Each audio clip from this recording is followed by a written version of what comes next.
প্রতি পূর্ণিমার মধ্যরাতে একবার আকাশের দিকে তাকাই।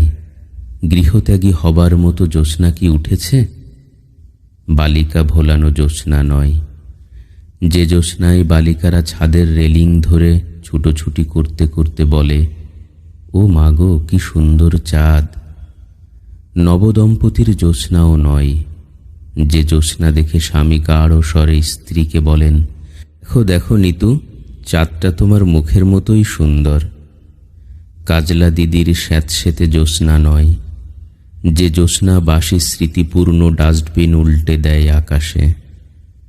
কবির জ্যোৎস্নাও নয়, যে জ্যোৎস্না দেখে কবি বলবেন, কি আশ্চর্য রূপার থালার মতো চাঁদ। আমি সিদ্ধার্থের মতো গৃহত্যাগী জ্যোৎস্নার জন্য বসে আছি, যে জ্যোৎস্না দেখা মাত্র গৃহের সমস্ত দরজা খুলে যাবে, ঘরের ভেতরে ঢুকে পড়বে বিস্তৃত প্রান্তর।